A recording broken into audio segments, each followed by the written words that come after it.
WhatsApp বিল্লালকে হয়তো সবাই চিনেন, তাই না? অবাক লাগে, তাই না? তার পেজটা সাসপেন্ড করে দিয়েছে ফেসবুক। রিজনটা কি জানি না।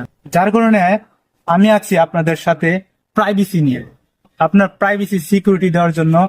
এনি হাউ, যে কোনো, আপনার জিমেল হইতে পারে, ফেসবুক হইতে পারে, টুইটার হইতে পারে, কিংবা ইউটিউব হইতে পারে, যে কোনো বিষয়ে আমি গাইড করে থাকি।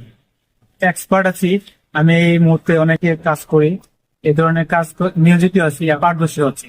যার কারণে আপনার প্রাইভেসিটা অনেক ম্যাটার করে। যার কারণে আপনি চেষ্টা করবেন আপনার প্রাইভেসি ঠিক রাখার জন্য। আর অনলাইনে প্ল্যাটফর্মে, যেমন বাস্তব জীবনে আপনার যেরকম শক্তি লাগবে গায়ে, সমাজে টিকে থাকতে হলে টাকা লাগে, তেমন অনলাইন প্ল্যাটফর্মে আপনার এরকম কিছু দক্ষতা লাগবে। যেমন আপনার টেকনিক দক্ষতা লাগবে, কিংবা অনলাইন প্ল্যাটফর্মে টিকে থাকার জন্য এক্সপিরিয়েন্স থাকতে হবে।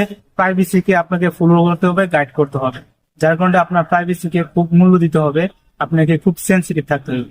আর এখন অনলাইন প্ল্যাটফর্মে আপনার অনেক ব্যাংক অ্যাকাউন্ট কিংবা অনেক মোবাইল ব্যাংকিং থাকে, ফেসবুকে অনেক কিছু সেট আপ করা থাকে, অ্যাকাউন্ট সেট আপ করা থাকে। যার কারণে আপনি খুবই গুরুত্বপূর্ণ সবকিছুই।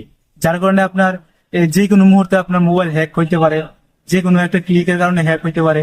যার কারণে আপনার প্রাইভেসিটা খুবই গুরুত্বপূর্ণ। যার কারণে আপনার প্রাইভেসিটা আপনাকে খুবই গুরুত্বপূর্ণ আপনার জীবনের ভূমিকা রাখতে পারে। যার কারণে আপনি প্রাইভেসিকে গুরুত্ব দেন। আর এই গুরুত্ব নেওয়ার জন্যই আমি আছি জসিম, সবসময় আপনাদের পাশে আছি, যে কোনো সময়। ওকে।